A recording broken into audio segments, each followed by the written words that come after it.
You are listening to Power Stance Gamers Podcast, the best place for quality tabletop banter. With your hosts, Jacob, Greg, and Muddy.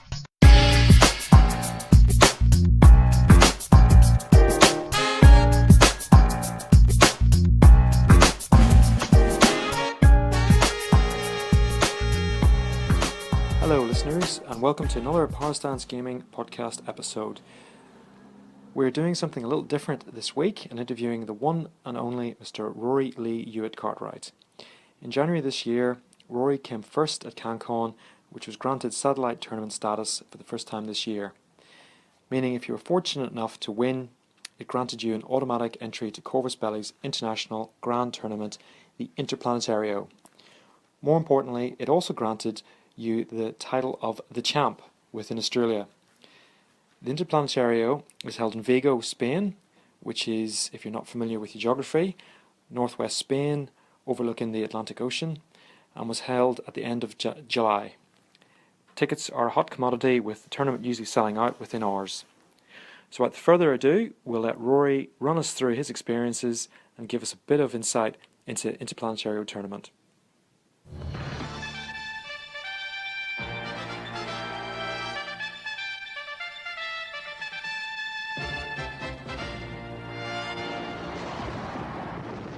So, Rory, a little bit before we dive into the Interplanetario and how it was for you, just a little bit about yourself. So, age, where you live?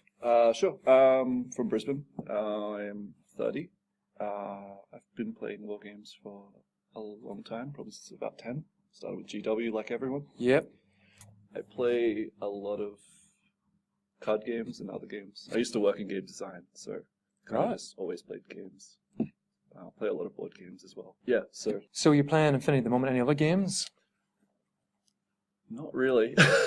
I took Australian Nationals pretty seriously, so I was putting a lot of time into it, practicing for that. And then once I was lucky enough to win that, decent amount of time spent practicing for Interplanetario as well. So I haven't played too many other games, dabbled in a few small things here and there, but definitely much more Infinity than anything else. Yeah, cool. All right. Favorite Infinity faction? Oh, boy. Probably Hakaslam. Yep. Yeah. I don't let myself play them very often, but I enjoy playing them the most. Yeah, right. Just the combat group management is really tricky with them, and the mix of regulars and irregulars creates like a puzzle that a lot of other factions don't even have to ever bother with. So. And it would have nothing to do with the impersonation. Oh, the fact you could take three impersonators? Definitely not related to Fides at all. Or Delami or Ghazi. No, not related to those. No, not at all. Yeah. All right, this is going to be a real tough one. Favorite model of the Infinity line? Ajax. Really? Like just like that. Boom. How could you not like that Ajax model? Yeah, that is. Yeah, well. Yeah, I think that's an easy one. Like, as in, there's a lot of good Infinity models, but or the Ulan. Yep, the Ulan is a pretty sick model. I like those centerpiece models. Yeah, cool. All right. So, how was the flight over? So, tell me a bit about the build-up. So, you're getting ready. We just cut off the weekend. I'd given you the Tech B and the Crabbot to take Crossway. That was on the Sunday, and then 4 days later, I think you were flying over. So, you're packed up, ready to go. What was the flight like? And then I think you were over there for a week before the tournament. Is that right? Yeah. So I was there for a week. The flight is long. Who'd you fly with? Etihad. Oh yeah, they were great. It's a long flight. It was 2 hours to Melbourne, and from Melbourne to Abu Dhabi is 14.5 hours, and then from Abu Dhabi to Madrid is another 8 and a bit. So it's about 30 hours total, including stopovers. But wow. Yep. I think we worked it out and been up for about 40 hours by the time we got to Madrid, and then I had to drive for the first time on the right side of the road in Madrid traffic in peak hour. That was because you're quite tall, aren't you? What how tall are you? 6'5". Yeah. Yep. So, and did you fly economy? Yes. And we didn't book. We normally always book seats. So but we just completely forgot. We were in such a mess getting ready for it, and then I felt like I'd been prepping for it for months, and then still those things were organizing the weekend beforehand, flat out. Yep. But no, it wasn't too bad once you sort of rest for a bit. Madrid's an amazing city, so it was good. Did you travel around much, or did you just base yourself in the city, or did you? Yeah, so we traveled a lot of Spain. We rented a car the entire time, and we drove about 2,000 Ks. Far out. Over the whole 3 weeks we were there. Right. Okay. Yep. And dropped into Portugal and stuff like that. It's kind of like 700 Ks, I think, from Madrid to Vigo. So we were in Vigo for about a week around the tournament. So Yeah. that was the longest place. The place we stayed at the longest. Yep. Coolest thing you saw? Portugal is amazing to drive through. Like, amazing. You drive for about 2 hours, and every 30 seconds you come through another valley and have this amazing vista that you see that's just completely different to the last one, but still amazing. And that's just happening for 2 hours straight, so it makes the drive really easy. We saw a lot of museums, a lot of art, a lot of Roman architecture, so yeah, there's a lot. It's hard to pick just one thing. Yep. Yeah, amazing country. Yeah, cool. Yeah. It sounds a good way to do it. Fly in, and then obviously you've got a week to relax, get some R&R, do a bit of sightseeing, spend some time with your partner. Yep. As well, which you've obviously got to do. You got to put the hard yards in. Yeah, exactly. You got to make it feel like it's not just a trip for you, a game tournament. All about you. Yeah, exactly. Yeah. Yeah, you got to trick them. No, the actual trip was fantastic. It was really good. Spain was just amazing. And to be honest, I think if someone else were to do it, they'd probably maybe get too carried away and maybe do like a whole Europe trip. I think it was whenever you first said it, I think it was quite clever just basing yourself in Spain and just going, probably drawing a circle on the map and going, this is as far as we're going to venture. Yeah, that's pretty much exactly what we did. Just sort of drew a round circle between Madrid and Vigo and sort of just did that. It still felt probably a little rushed, but we were in, it was still good. It wasn't too bad. It wasn't like we were racing from place to place. Yeah. So it's just, it's coming up to Interplanetario. You've got your 2 lists. Is there anything in your lists that you think, oh, hang on a second, I really wish I could do it? So I guess explain your lists and the concepts behind them. And I suppose, was there any doubts with the lists? Yeah, lots of doubts. I decided well before Australian Nationals that I'd start playing tag-based Pano. Probably the start of January, sort of early December, which I'd been practicing 24 order Hakaslam, Hassas Baran, for about 6 months before Australian Nationals, and that's pretty much all I'd been playing. So I knew as soon as Nationals were done, I was going to play 10 orders. I didn't know that I would be playing that at Interplanetary because I didn't know I'd win before I went to Nationals. But then Tagline came out a week before Australian Nationals. And that was like one sign. I was like, okay, maybe this could work. And then the Tech B came out, I think, in February or March as well. And it was kind of like, okay, I think, this list might actually work beyond just sort of a desire to play something completely different. So, yeah, it kind of worked out well. But it wasn't something, it wasn't something where I responded to Tagline in particular. I'd sort of already decided, if that makes sense. And then it just ended up working out, and I think it fit well with the missions that CB had picked. Yeah. Okay. So your first list was based around the cutter. Yep. So tactics for that and the sort of bit of the list. Yeah. So I tend to make both my lists very similar to each other. I find if I make them too different, it can be hard to pick which one's actually going to be good in a mission. There's usually so many factors, like you have to weigh up too many things. It ends up feeling like you're sacrificing one thing from another list just to get like a small edge in the other list kind of thing. So I prefer to just have a solid base that I'll work around. And in this case, that base was basically Joan and at least 1 or 2 tags. The Machinist to sort of be the Autobot. Be the repair monkey. And then just a bunch of cheap orders to support that, basically. So both lists are fairly similar in that regard. 7 of the 10 models are the same in both lists. Yeah, okay. Yeah, the cutter is such a big chunk of points.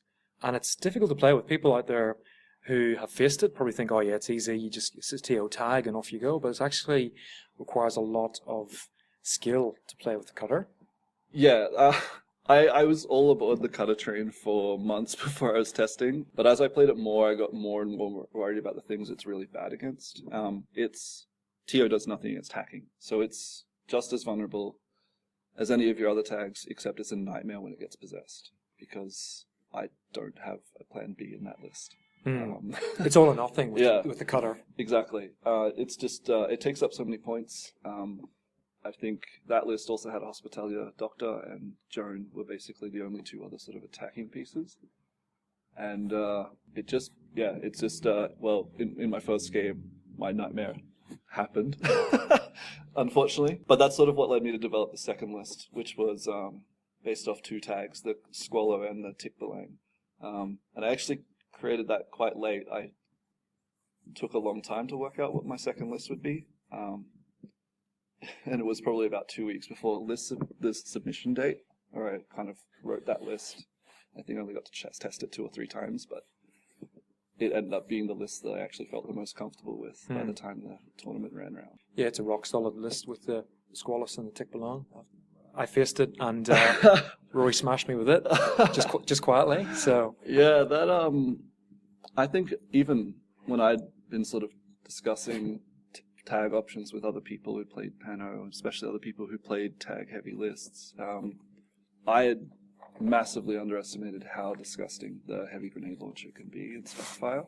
It wasn't until I actually started playing with it. I think in our area there's a sort of very common tendency to hide if you're going first. If you're going second, so you hide as many miniatures as you can, just because to negate the alpha strike, really. The alpha strike and the burst advantage the active player has, right? So the heavy grenade launcher just punishes that so heavily. And I also expected it being tagline and it being quite kill heavy.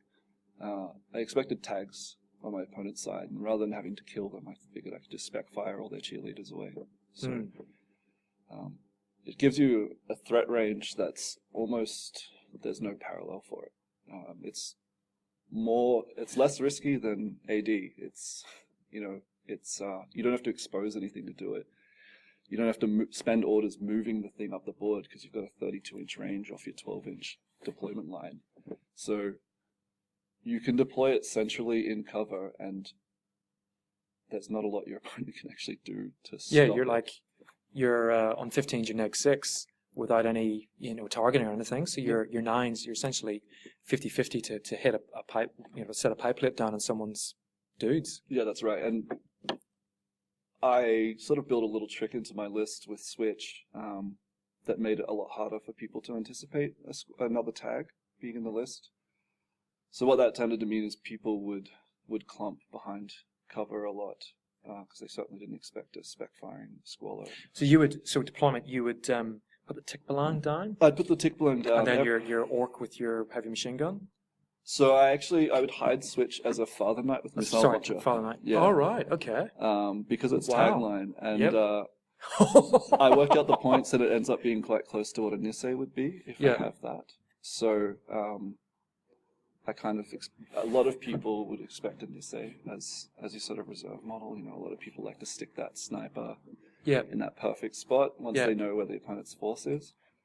So I messed around with an orc, but I ended up switching to a Father Knight with Missile Launcher because it's a more disgusting threat. Yeah. And people just hide from Switch is kind of funny. Yeah, so that's what I ended up hiding her as. So did many people pick that the Father Knight was Switch? No, actually no. It came up in 2 games. In one game, my opponent spent 8 orders moving his Link team around because I set Switch up next to the Squallow. And he spent a bunch of orders completely repositioning his Link team so that his Missile Launcher could hit the Squallow. And then he killed Switch and was like, well, I wouldn't have done that if I'd known it was just Switch, because he thought he was going to hit 2 juicy targets. Yeah. So that worked out. And then there was actually a bit of controversy at the end. One of my opponents actually reported me because he added up my list afterwards and didn't read my courtesy list when I gave it to him. My list when I gave it to him after the game. And he thought, I'd had too many points. So it kind of worked too effectively there. No way. And I had to speak to the referees for about 10 minutes afterwards. They just wanted to clarify exactly what had happened. Everything was fine, but it was just kind of funny that the trick worked a little too well in that case. But that's crazy. Yeah. No, because Switch she didn't do anything the entire game. I think she revealed in the last order. I didn't bother switching the model down because it was my last order of I went second. But I did tell him it was Switch. I was like, I'm just not going to get the model out. But I think it was that point. It was the last order of the game, and I think I was up 9-0, so my opponent kind of switched off. Yeah. So. Yeah. It's probably worth pointing out to listeners that who are not aware of Joan of Arc, and that she's got inspiring leadership. Mm-hmm. So therefore, all irregulars become regular. So your 5-point, 3-point war core all of a sudden becomes really worthwhile. Your 5-point tech B all of a sudden becomes really worthwhile. And then on top of that, she's got her lieutenant order becomes a we call it command token essentially. Yeah, basically you get a free coordinated order every turn. And on top of that, it opens up what Switch can hide as. Because you're not having to declare that this model that looks like a Father Knight is suddenly irregular. Yeah. So totally hide it works really well with Holo Projector because you can hide Switch as so many things. And having a model that looks like HI that's actually got a killer hacking device is pretty handy when things come after your tags. That's actually an interesting question. Something I never thought of. So with Switch using its Holo Projector, Switch is a irregular model. If you have him then as whatever you want, but as a regular, so say an SE or a Fusilier even, does that then also change his, because you're hiding him, does that change his order or not? Not if you don't have Joan, you'd have to say that this model generates its own irregular. Irregular, yeah. Sort of, which defeats the purpose. Yeah, exactly. Which is kind of one of those things that happens at a few Infinity factions where you might only have one camo token model available or something like that. But the trick, it definitely worked with Joan in the list. People did not expect it. So your primary list had Joan, Squalus, the Tikbalan, the Machinist, Tech B. Did you have a Warcore? Warcore, yep. Then the said Switch, that's 6, and then you had a couple of a Fusilier as well, a single Fusilier. And the Evil Hacker? No, just 2 Minesweepers. Just the 2 Mulebots. Oh, 2 Mulebots, right. Yeah, I think is that the 10? Yeah, nearly. Yeah. I think that's 9 or 10. Cool. Yeah. So it's the night before the Interplanetario. Any doubts about the lists? Any doubts at all going in? I told a few of the European players I met up with before the tournament that I was running 10 order Joan with 2 tags, and they didn't believe it. a lot of them were couldn't believe that that's the list I chose. In fact, a lot of Australian players, when I told them just because I'd run 24 orders, 20 orders with 4 Impetuous at Australian Nationals, I think people expected me to take something similar.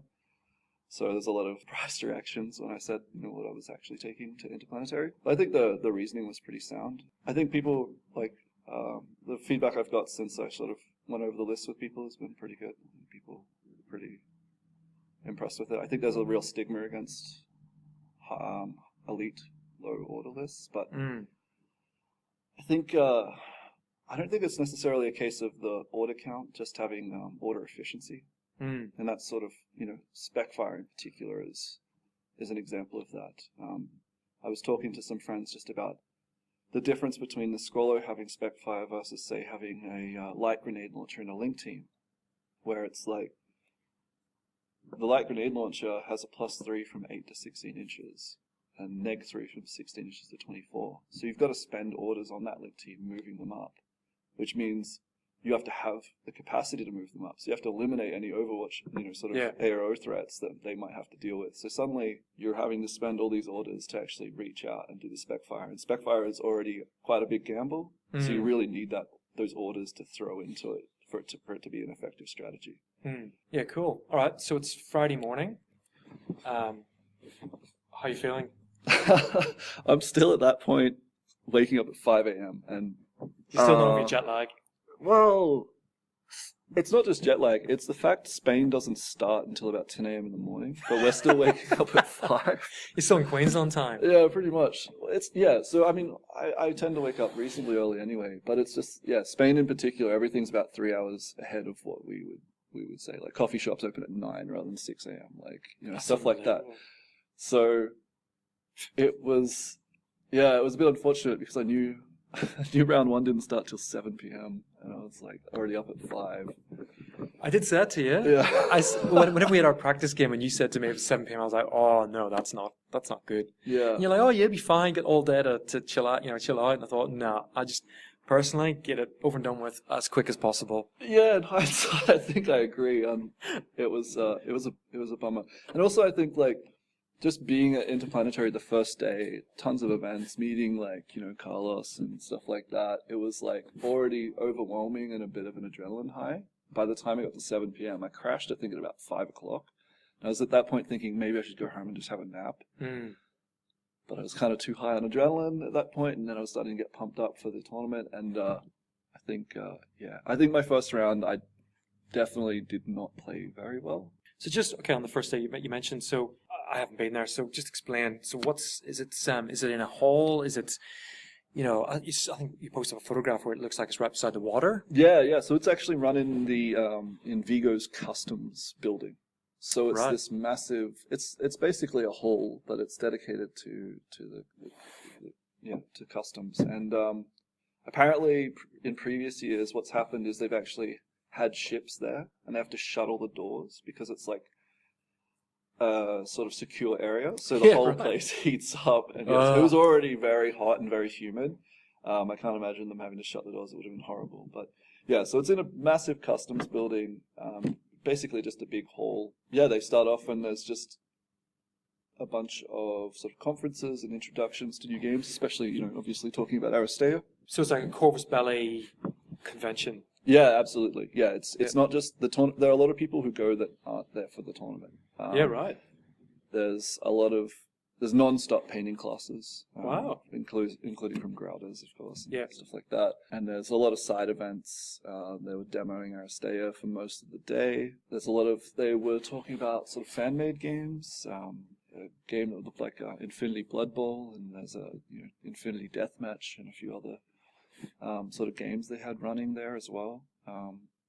So it was a lot of stuff to do outside of just the tournament. All right, so you get all through that. Like you said, you pretty much peaked at 5 o'clock. Go on to the first round. Do you remember the mission? First round was... Remember the mountain? Firefight. Because was it the I mountain remember... terrain? No. My first mission, it was firefight because I remember, because I know that was the mission I was not looking forward to because I thought my list was super vulnerable to having AD just walk on from the back and kill me. I do hate firefight personally. Yeah, I find it's a tough mission. You can make some really gimmicky lists that are really strong in it. In particular, I think it's already having the +3 to drop is already quite strong, and then being able to. Everyone basically gets to be Van Zandt and walk in from the backfield. It can be pretty hard to stop sometimes if you don't expect it. Yeah, it was definitely the mission I was looking forward to just get over and done with. If there was any mission I was going to get sort of completely stomped on, that was the one. I don't think that actually ended up contributing. The actual mission for Firefight didn't contribute. We were playing on a... So the entire board for this was a low visibility zone. So there was a blizzard. And so basically, everyone was at an additional -3 to hit unless you had a visor. Phew.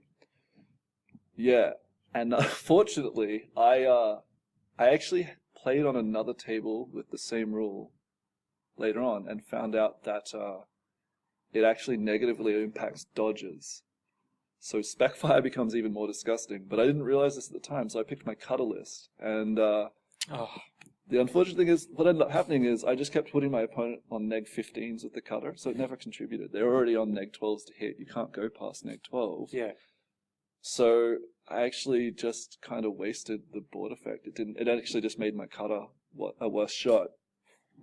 Which was my first mistake was just completely choosing the wrong list for that mission. Because the other notable thing about the board was it was quite heavily populated with large buildings in the center of the board. So if you can almost imagine a line of buildings, large buildings in the middle of the board in particular, with just a single sort of gate in sort of the middle. So basically the three ways to get through the board were on the two wings, probably like 2 to 3 inch gaps, and then just a single gate in the middle. And the rest of it was just kind of large buildings that nothing could see between.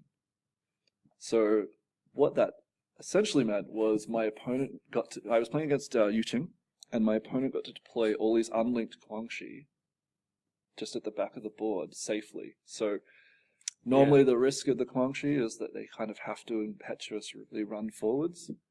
But if you have huge line of sight blocking terrain in the middle of the board and your opponent can't actually ARO the sort of squishy, impetuous guys, you don't get punished for taking them. So my opponent got the benefit of being able to take a huge number of cheap orders that were essentially untouchable. I would have to come across the halfway point and then go further to actually get to them. And I tend to try to avoid doing that with my tags because that's how you end up getting hacked and possessed usually. So didn't Sonic want too well? There were a few notable things. My opponent managed to make a lot of Armor 0 rolls against HMG fire on his Shaolin. So I had chain rifles make it to my back line, having probably survived 4 or 5 arrows. So that didn't help. Wow. Yeah, that was just, it happens, right? It was just sort of like either my opponent crit smoke or he would just make the armor rolls. So that game was mostly me just getting stomped by a Shaolin. Like a single Shaolin came through and killed, I think, 6 models at one point. I think in maybe like his turn 3. And my cutter ended up being possessed and jumping off a building 4 times until it died. What? Yeah. Which I just like at that point it was like well before that point I knew I was like it was sort of done and it was about sort of trying to conserve points at that point. But Tiger Soldier Hacker walked on from the side of the board behind him, and then crit possessed me the first attempt. So then he sort of just was able to run it up a hill and jump off the hill repeatedly. Is that cool? Yeah, it's a weird rule. It's actually the best way to kill a possessed tag. It's sort of, you have to get, it's a bit tricky. So basically, how it works is you take a damage 10 hit for each distance, for the distance you fall past your movement. So if you've 6'4" and you fall 6.1 inches, you take it. No, if you fall less than 6 inches, you take a damage 10. That's right. If you fall 6.1 inches, you take a damage 20. So if your opponent can walk you up a tiny a piece of terrain, they can jump you diagonally up, mostly up, and you fall 6.1 inches, and you take a damage 20, which is pretty good at killing armor 8. So that's how he killed me, unfortunately, and he did it in the last order too, and it flipped the game. Yeah, so that was unfortunate on my part. Even with how bad it was going, the one good thing about it is having so many points wrapped up in Joan and the cutter. Even though I'd lost everything else, I still had over half my points, and I'd still killed a reasonable amount of his stuff. Yeah. But unfortunately, once he crit the cutter with possession, there's not much left to do after that. I just don't know if it's cool. I actually was prepared for it. I've talked to people about it before, so it wasn't even like this feels dodgy. I knew you could do it. So right. You're prepared for it. Yeah, but it's definitely one of those rules you kind of raise an eyebrow at when you first hear it, because it doesn't feel like it doesn't. Infinity's usually pretty good at being like, you don't always have that cognitive dissonance. You're like kind of like, this makes sense in both the rules of the game and sort of what you'd expect from the situation if it was in reality. But you sort of like imagining this tag just like body slamming itself. Yeah, bizarre. So what was the final result for that game? I lost 8-0.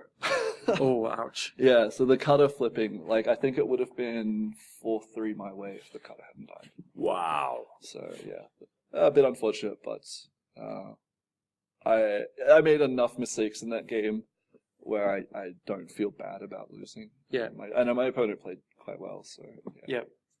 Okay, and then lick your wounds that night, have a few beers, and Yeah. Most of the group did pretty well the first round, so I think I was the person who took the sort of biggest beating. So yeah, it was definitely a bit of better take. Do I better pick pull my socks up a bit for the next few rounds. You are listening to Power Stance Gamers, and now this. Okay, so you go into Saturday and then. Yeah, I slept well. Felt good. It was Yep. nice, starting first round at 9 o'clock. Very familiar, instead of 7 p.m. First round is a bit of a weird one. Again, I don't know. I think there weren't as many weird boards as I encountered. I think most of my boards that I played on, most of the tables I had weird kind of environmental terrain effects in place, but not. That was the minority of tables. I just kind of got randomly assigned them. So this table was a completely normal looking table, but for whatever reason, the entire thing was counted as mountainous terrain. It was like a city looking table, and basically everything that wasn't inside a building, and there was probably I think 3 or 4 other buildings you could go into, was counted as mountainous. And I was up against Vanilla Pano, and I was up against a Drago list, so he had a tag as well, and his was probably more standard Pano, I'd say, like no Joan, I think 13-ish orders, but not a lot in the second pool, 2 Nisseis, a HMG and a sniper, and then very similar support elements, so a few Fusilier, some Mulebots, some Machinist, just sort of support elements you'd expect to see. Yep. For a sort of tag list in Pano. Really, the only terrain impact that game had was both our tags ended up being 4-4 instead of 6-4. Because one of the cool things about the entire board being terrain is terrain effects in Infinity aren't actually that impactful if you're always in the terrain. So all they do is they make you use your second movement value. Normally, once you move into the terrain, you immediately stop. But if you're always walking the terrain, that's all it really affected. So it was show force. I won the lieutenant roll. Actually, I had it happen a few times. I rolled a 14, and my opponent would be like, "And I'll go first." And I was like, "No, I passed." Oh, so joined your LT there. And then they look at me like, "Oh, right, okay." So that actually happened, I think, 3 or 4 games where people were like started saying what they would do before I'd even said whether I'd passed or not. Which was really funny. I actually wanted to go second. Show of Force is a mission where the majority of points are controlling the central antenna. So I picked deployment, force my opponent, if they really want to go second, they can let me see their deployment and alpha strike them, which I'm more than happy to do. But, if otherwise they give up second. So I got to see my opponent's deployment, hidden away where his tags couldn't get to my tags, especially being 4-4. Just probably the biggest thing was it actually eliminated his ability to alpha strike me. Just that losing that 2-inch per move is actually pretty big. So really in his first turn, all he managed to do was set the Drago up in suppression, sort of maybe a third away up the board on his end, but with fairly limited line of sight. And I went to town with Specfire. That's kind of the recurring narrative of the tournament. Actually, putting about 8 orders, 6 to 8 orders each turn into Specfire in my first turn. I killed his Machinist. I killed all the remotes. The remotes are the easiest targets because they're dodging on neg 6 because of the remote. Remote and out of line of fire. Yep. So you're just dodging normally neg 3 on Specfire in general. Yeah. So I think I put him down to, I think it was 6 orders in the main pool and one in the sort of secondary pool. After that first turn, just sort of firing grenades everywhere, and sort of moved my tags up a little bit, so they were sort of about a third away up the board, just to sort of make it easier for me to move on to the objective later on. Not a lot else happened in that game. Basically, I forced him into a position where in the last turn he had to run his Drago up onto the objective. So I just, in my turn, and he didn't have enough orders to protect it particularly well. So in my last turn I just killed it and then walked onto the objective. It wasn't particularly crazy. Show Force plays out like that a lot. So what was the result? That one was 9-0. Major victory. Yeah, 9-0. I didn't get my classified. Yep. So the third game on Saturday. Second game on Saturday, third game in the tournament. So third game was Frontline, and we played on a really cool-looking Bandura pre-painted table, where the guy who owns Bandura had come and set up an entire table of their sort of new pre-painted terrain, and it looked unreal. Finally got to play on a table without wacky terrain effects, so it was just a nice standard game. And actually, my opponent was Polish, a really nice guy, and we actually got to play in inches, right? Because Interplanetario is in centimeters. No way! Yeah, what a nightmare! Well, I thought it would be a bigger deal than it was. The numbers are really, really close, so it's actually not too bad. I expected the worst, but it didn't end up being too bad. But it was nice, just being able to play in English and in inches and on a table without crazy terrain effects. It felt like a normal game. It probably felt like my first normal game of the tournament. My opponent was playing Corregidor, and I went first. And this was one of the games that showed the weakness of Specfire. I kind of lost the Specfire lottery. I just missed a lot. I managed to take out a few pieces, like a few guys from his Aguasil Link team, but just the unfortunate thing with one burst attacks is you can just fluff the dice. You don't have the strength of throwing a bunch of dice, so it's just possible that you just miss a lot. But what I've found on the flip side of Specfire is it puts pressure on. Even if you're missing those pie plate shots, your opponent's sitting there, squeezing his butt cheeks, going, the next one's going to hit, the next one's going to hit, and if it's not this next time, then he's got a whole next turn and a whole next turn after that. So it just puts an exorbitant amount of pressure on that person, on your opponent, because they're getting those Specfire shots. Absolutely. One of the best things is it forces your opponent to respond to the tag. They can't just hide. Like normally you would sort of just try to hide from the tag. You'd make sure in your reactive turn, whenever in your opponent's turn, your stuff is not in line of sight, so it doesn't get 4 dice BS15 death. But you just can't do that against the Squallow. So that was the game where my opponent spent 6 or 7 orders climbing his missile launcher down from a massive building, running all the way around to try to start shooting at the Squallow, who I'd put Switch next to kind of see if he would go for it.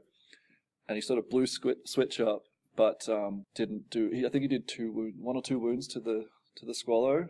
Couldn't get an angle on it that didn't have cover, and he lost the 5-man bonus at that point. And it was his best play, but as soon as Switch turned out not to be a Father Knight with a missile launcher, it wasn't as juicy as he was hoping it would be. Yeah. So yeah, the probably key moment of that game was my second turn of Specfire was a lot more successful than my first.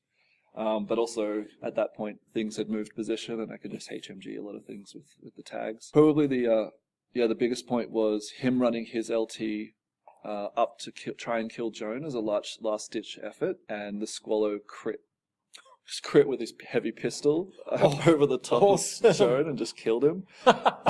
So he went to loss instead of me, and that sort of just took him completely out of the game. He was already hugely behind, had 2 tags, just rampaging through his army at that point. But if he'd put me into loss, it would have, because it was frontline, not being able to pump a bunch of orders into your tags to get them in the sort of opponent's third makes it very difficult.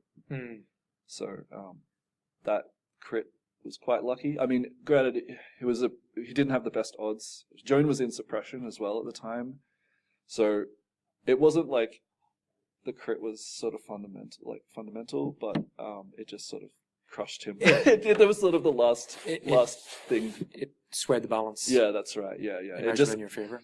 Basically eliminated any chance of him coming back from already having been behind. Yeah. Yeah. So that not a major victory. Yeah, that one was 9-0 as well. I think I chose Intelcom. Yeah, I chose Intelcom for that one. So smart. Couldn't get the last 10th point. And then the final game for the Saturday? There's still 4 games on the final game on Saturday, yes. So another weird terrain table. Not so much weird effects to the global terrain, no global effects, but a huge portion of the board was mountain, and all of those mountains were considered mountainous terrain. And then there was also a river running through it that was aquatic terrain. So I got really unlucky because I actually had quite a bit of terrain rules in my lists, but it wasn't multi-terrain and it wasn't mountain terrain, and I played just on mountain terrain. So I had, the Tickbalang has jungle terrain. Yeah. I didn't get on any jungle tables, unfortunately. I didn't play particularly great this game. I actually lost the Squallow in this game. I kind of overextended with it, and my opponent rolled a lot of armor saves again. But despite that, I had in the final turn, long day of the tournament, when your opponent's also rolling quite a few armor saves, I had the opportunity to. I was ahead, quite ahead. I had the opportunity to get both classifieds, so I had extreme prejudice, and I had his HVT standing there, and both of our LTs was decapitation. So both of our Ts had been hiding prone in the back of the boards, and I'd missed every spec fire. Like the spec fires I'd managed to hit on his LT, he managed to make armor saves, and it was just a Fusilier. So it was like by the third turn I was kind of on tilt. It was just been a long day, and I walked past the two objectives with the Tickbalang because I was like, no, your lieutenant has to die. Like, I'm sending a message. Got in the zone. Yeah. And it was just, I remember like this little voice in my head as I walked past like two corpses that I could have extreme prejudiced, but I knew if I stopped and did it, I wouldn't have had the orders to get to the LT. So I was like, this little voice is like, you don't have to roll dice to do this. Like, just take the easy points. But I was just like fuming from the ears at that point. I was like, no, things need to die. So, just ran past two easy objectives, went for the kill on his LT, and of course, he made these armor saves. No way! Yeah, they survived the heavy flamethrower multiple times. I was just like, I should have expected that. This is what the game had been telling me the whole time. I also, I forgot that the classifieds in that mission are worth 2 and not 1. Oh. I think if that had triggered, I would have just stopped and done them immediately. Yeah, sure, yeah. But I was thinking, like, if I kill his LT, that gets me 3 points, and it takes 3 points of possibility from him if he has like an AD trooper that could get to Joan and like long bomber a kill on her. Versus I thought I was only sacrificing 2 guaranteed points. Even then, I think it was still the right call because it would have put me up to a major. So it would have put me over the 5-point threshold to get a major. So I should have just done it, but long day and tilting. It happens just when your opponent, constantly just rolling like 18s for armor rolls, and you're just like, oh, please stop. Like, but it was still a good game. And the result? That one was 6-2. Right, okay. So 1 point off a major, and that I could easily have gotten. No, it's 5-2. Yeah, okay. Yep. Cool. Okay, so that wraps up day 2. Yep. You are listening to Power Stance Gamers. And now, this. Day 3, how are you feeling? Pretty good. I've gone from a first round loss that was easily one of the worst games I've played in a while to, I think, losing 3 models in the day. Unreal. So one of which was the Squallows as well. The Squallows was the one loss, and I could have repaired it, but it wasn't sort of worthwhile doing. Yeah. I lost Squallow and Switch. I lost the Tickbalang as well in his last order. He crit it in that last game in round 4 as well. It didn't mean anything at all. Like it was just like at that point it was standing on the top of his LT, like trying to flamethrower in. But he just sort of like had nothing to do with it, but try and pump orders into killing it. But it wasn't achieving anything. He just wanted to roll dice. So I felt pretty good because at that point come back a bit from day 1.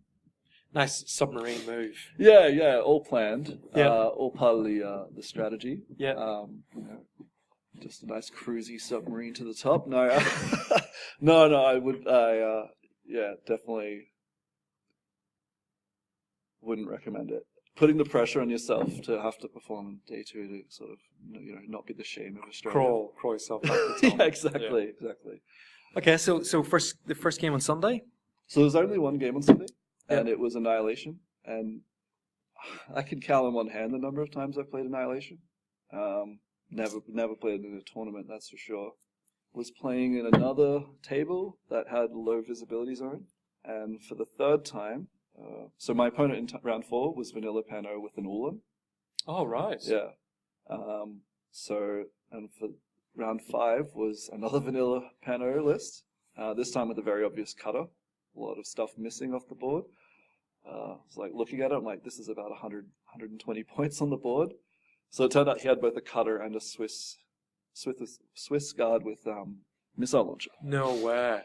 That's a bucket load of points. Yeah, it's almost 200 points just there. So it's very similar to my list, but I don't think I would ever take the Swiss over the Tickling or anything like that. So I mean, you can't fit them in with the cutter, but it's sort of one of the disadvantages of the cutter, really. It's a bit taking a Swiss guard when you've already got a cutter doesn't make any sense to me. I think he wanted it as he was expecting tags as well. Yep. And so I think the idea was he wanted the Swiss guard to be able to reveal without having to reveal the cutter, like an error. Yeah. So okay. his idea was sort of, if he puts the Swiss guard somewhere where it covers all of the board and someone gets cocky and wants to move their tag up or move whatever they're going up, he can either catch them with a blast that hits a bunch of Link team members or a tag from an angle that they weren't expecting from. And then, you've got the TO plus to be at the back of the board, so the part of range, cover, very hard to hit unless they've got some sort of visor. Yeah, that's right. And it was, like I said, the low vis zone as well. So it was... yeah, okay. Interesting. It was pretty tricky. I won the roll to go first, and I think I spec fired. Well, by the end of my turn, he had 10 orders as well, just like me, but no Joan.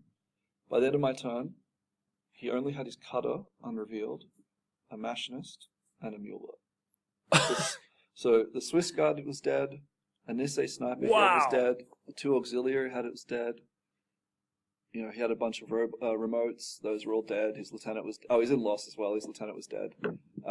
It was this round... Because I'd been talking to a few people about my first game, where it was a blizzard, one guy let me know that dodges were at -3 to if you're in a low visibility zone. So that meant that remotes were dodging on -9 against spec fire, and normal guys were dodging on -6. That's massive. And it didn't impact my spec fire. So yeah, that ended up being the deciding factor. He was dodging, normally on 1s and 2s, and I'm still hitting on 9s. So that's why the spec fire was just brutal. And he clumped a bit, so there was a few times where I was hitting 2 or 3 models with a single blast template, and just, his dice were not helping him out at all. Yeah, he didn't have much left. Like at one point he revealed the Swiss guard, and I think I crit it, I crit it with the HMG, because he thought he was kind of catching me off guard, but it's just the risk of having a single burst. I've still got 4 dice, and I'm still on I don't know, it was on 5s or something, because you don't have surprise shot. Yeah, that's right. 6s or something like that. So basically in his first turn, he was in loss and had 3 orders. He put a few shots in the Squallow, did a wound, and then I spent 7 or 8 orders in my turn killing the Squallow, and then just killed his 2 other models and stopped the game and went and had beers. That was it? Yeah, it was 10-0. Wow. Yeah, because I had a full turn to run off and grab his HVT as well, so... Unbelievable. Yeah. So it was a good way to end the tournament. Yep. And you finished 10th? 10th, yeah, yep. That's very admirable. That's amazing. Yeah, I'm happy with it. It niggles at me a little bit because if I'd gotten those guaranteed points in round 4, the ones I walked past, I think putting myself on 4 majors instead of 3 majors and a minor would have bumped me to at least 5th. Wow. So it was very tight at the top, actually. There was a draw on the top table. Yeah. So what that meant was I think the highest score was actually only 14 tournament points, and I finished up on 11. So it was pretty tight towards the top end. Yeah, a lot of minors at the top tables, a lot of minor victories, not a huge number of majors. Yeah. So yeah, it was. But I'm still very, very happy with 10th. So that's amazing. Yeah. Well done. Thanks. It was good. It was a lot of fun. So was there things like best sports, best painted, that sort of? No. I mean, sports was. All of my opponents were fantastic. I didn't have any issues with any of my opponents. I know there were some issues here and there. Nothing that I ran into specifically. CB tend to keep all the painting stuff to the War Crow, so the separate painting contest they held. Right. So that sort of was one of the things that was going on alongside the tournament. See. Okay. And It's a separate thing. yeah. So yeah, they kind of tend to keep it quite distinct. Like I think I actually played against a couple like unpainted armies. No way. Yeah, Are you kidding? I kind of gave them the shame, a bit of With shame. the locals? Yes. Yeah. Yeah, it that was would make locals. sense. Yeah, it was. Yeah, but Disgrace. yeah, it was good. But yeah, no sports scores or anything like that. I think like CB are very very focused on it being all about purely about the game, in their tournament system. I think they really want the Interplanetary to be the sort of premier ITS tournament. So it's very much exactly as the system is written. Yeah, that's fair enough. And it does say in the rulebook to play fairly and sportsmanlike. Yeah, I So, mean, I think sportsmanship is sort of one of those things you assume. For the most part, a certain level of sportsmanship between the two players. You got to understand there's social contract between two people, and for me, it's one of those things where every time someone moves a model in Infinity, it's like it's not a game of millimeters. Like every time you pick up a model, there's some inaccuracy, right? There's some. Every time you go to check line aside or you replace it with a silhouette marker, right? It's kind of like to treat the game as being an exact science at all times. I think it's just the wrong way to play the game. So I don't like getting my opponent on like dexterity things or like tiny things like that. So I always prefer to communicate as much as possible and just make sure that, if my opponent's looking to do something, that if they tell me, wait, like, can my guy see line of sight here? That we work it out first, What's and then my they intent? just get it to, like, get the model to that position. Provided, of course, they can make it in their movement and stuff like that. Just to sort of eradicate any gotcha errors or any of that sort of stuff. Yeah. Oh, by the way, there's one guy over here. Yeah, What? exactly. Yeah. No, I just rather just avoid that. I just don't feel like I just don't like it feeling like you've got one over your opponent. Yeah, because I didn't say something. Yeah, I agree. So you posted up a couple of pics on Facebook. It seemed like there was a decent, or you fell in with a decent crowd over there. Like you mentioned some of the European guys. So yeah, the British dudes. Am I saying something about them, or did you know people prior to going? Not really. I knew Ian Wood, just because I bug him a lot on Facebook with rules questions. And he added me to a group that had a bunch of English-speaking European players in there who were going. So I didn't really talk to them much before I went. We organized to do some stuff, but I didn't really meet any of them until I was there. But it was actually probably one of the best parts of the trip, to be honest. They're all super cool dudes.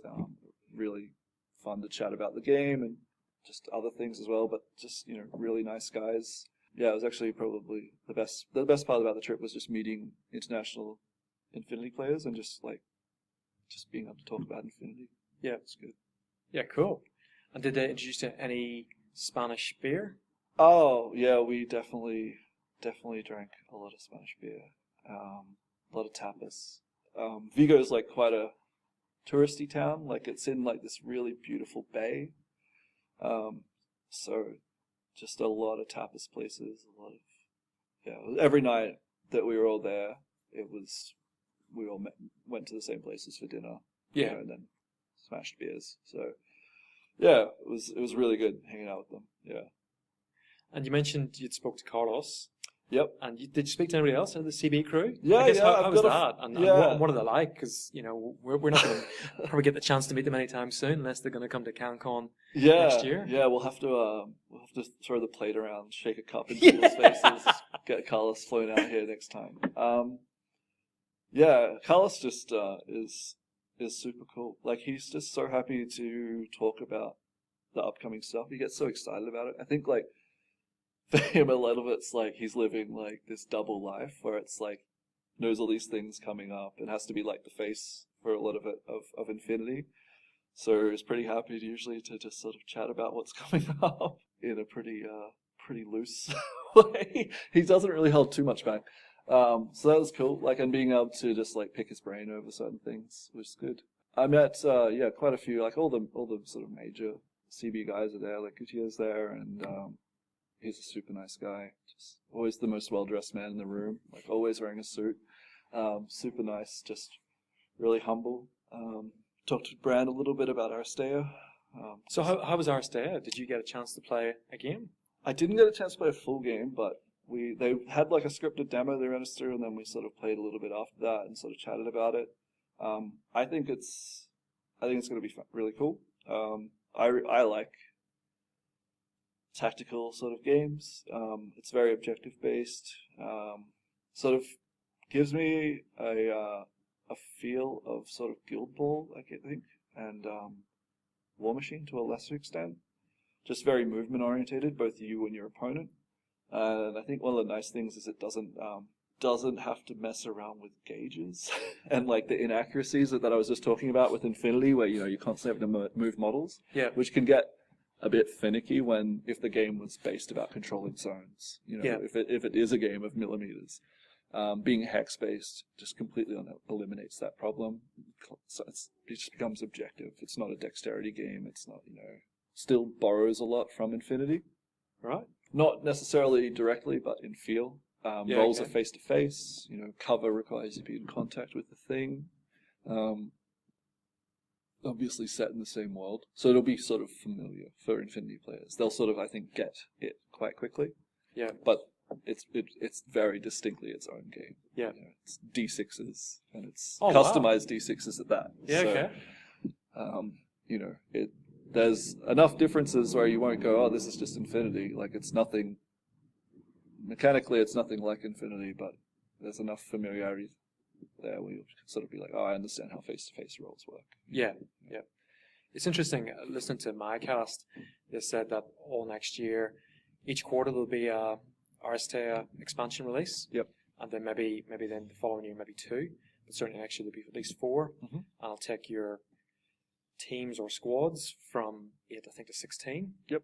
Overall selection, which is quite interesting. Did you hear anything about the expansions? Yeah, Carlos talked about that. He's talked about, so each release will be another pack of 4 characters. So I think, I think he said 3 to 6 months after release will be the first one. Yeah. But I know they're sort of at the whims of Chinese production a little bit, so it's hard to really lock those things down. But yeah, that's sort of the timeline. Maybe need a Chinese CB person. If anyone out there can speak Chinese and want to work over there potentially. Well, I was still surprised that it was outsourced. But it's a big call. Yeah, it's just something very different. CB's always been very proud of it being in house, so it's quite interesting that they went that direction. But I think as a product, it'll be a lot more appealing to a broader audience, not having to be not requiring assembly. 100%. I think that it's aimed at the board game crowd, as well as the existing Infinity market, but certainly taking a step to a parallel line to a certain extent, I would say. Yeah, absolutely. It's just one of those games. I think and anyone will be able to pick up and play it. There's a lot of, even with Infinity and only requiring 5 to 6 models to play a starter box game, there's still a lot of time, assembling and painting and stuff like that, and that's always going to only really appeal to war games. Not very user friendly. Yeah, not even getting into how annoying and fiddly some of the sculpts are to assemble. So just having a game that people can pick up a box and play, I think is going to broaden the market that CB can sort of advertise to. Hopefully, I think it'd be really good if they can sort of wind their way up onto like board game distribution as well, rather than just sort of war game distribution. So get into some shops they might otherwise wouldn't have been. Yeah, definitely. I think that's I would say, this is my guess, that's been their ploy with that. Because again, you've got the manga outrage, which it would be hard pressed not to think that they produced that to get into comic book stores. Yeah, it's a similar world, but it's not somewhere you're going to find an Infinity War game. You're going to have just comics. So that's my take on it. Yeah, Carlos talked about that a little bit. I'm not sure how much detail I can go into. Just about the manga. Well, he talked about that CB tried for a long time to get picked up by comic distributors for the outrage. Yeah, right. And it actually ended up falling through. But yeah, like I said, I don't want to go into too much detail. I don't know how much I can say, but he sort of said it was very frustrating from their perspective because they kind of tried to jump through a lot of hoops to get this distributor to play ball, and then because I think they wouldn't commit to a recurring series, the distributor sort of lost interest. So I can understand that. You can understand it. Yeah, but it was definitely one of their attempts to try to get into another market as well. Cross-pollinate, really. Yeah, that's what it's all about. I mean, of course, they wanted to make the manga itself, and they just wanted to expand on the Infinity world. But they definitely, I think, they're quite savvy when it comes to like how they run their business. Definitely. I think every company of their size in the miniature wargaming market right now is responding to GW's change of tack. Yeah. So people are having to sort of be more aggressive, I think. Yeah. Open up markets they might not have otherwise tried. I think be more innovative, and certainly I would certainly put Corvus Belli in that bracket. With Infinities, they're definitely innovative, and I think you have to be to survive. You can't just produce the same old. Yeah, absolutely. Because it's already out there at the moment. So, any thoughts about next year?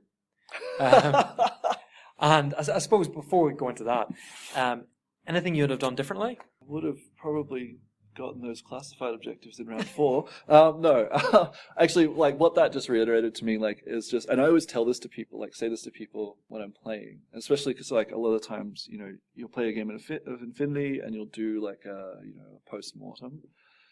And it's always like about, you missed an opportunity for a guaranteed set of points here that required no dice rolls. And so I was kicking myself because I'm always on that foot to people. Like, if someone walks past secure HVT, I'll like make sure to bring it up with them because it's one of those things I think a lot of people ignore. Oh, absolutely. Secure HVT, particularly the newer players, they'll never pick on it. Yeah, that's they just right. never get it. That's actually one of the things I really like about the recon rules that Ash made. Yeah. He just simplified classifieds to just being secure. I think like to get it into people's heads that early on is the right idea. So that's probably one thing. No regrets, but some regrets. No, I don't think so. Actually, I was really happy with my lists. I didn't really feel any I probably could have practiced more. But wait, when do you never need to practice more? Yeah, exactly, right. I could always say that, and it's still a game, right? I was trying not to take it that seriously. I actually probably took Australian Nationals a little more seriously, but that was not so much about trying to win it, but as to not time out with 24 orders. Yeah. So I felt like I owed it to my opponent to be familiar enough with my list that it was all like my part of the game was all like super streamlined. Like, I didn't want it to be my opponent feel like they were rushed because I was taking too long to play a list that was like exhaustive in terms of model count. Yeah, that was probably the main reason I practiced more for the Australian Nationals than I did for Interplanetario. And then next year? Yeah, no. No, I've talked about it with my girlfriend. She's keen in like maybe 2 or 3 years if I can win a satellite. But who knows? We'll see how CanCon goes this year. Though I'm pretty certain I'll take it very laid back. So we'll see. We'll see what the new season of ITS brings. So for the Australian listeners out there, so if you see Rory rocking up with 9 orders and Squalus. And sorry, put your tick belong down. Expect Squalus to come down pretty quickly afterwards. Yeah. The jig's kind of up with that one. I think I might have ruined that trick now. I think I might have to find a new one. Yeah, unfortunately. Brilliant. All right, we might wrap it up there unless you have any closing thoughts. No, cool. Rory, thanks very much for the interview. It's been brilliant, and once again, very well done. No worries, thanks. A big thanks to the Magic Vault at Alderley, North Brisbane, for using their recording studio. If you live in Brisbane and haven't been, please pop in and check out their awesome range. They stock the latest Infinity releases, as well as being able to order pretty much anything you want in and then be able to pick it up from the store. Search for us on Twitter, Facebook, iTunes, Podbean, and of course YouTube, and keep an eye out each week for Workbench Wednesdays. Feel free to drop us a line through Facebook. We'd love to hear your thoughts on Rory's trip and your thoughts on the show, of course. Thank you. Good night.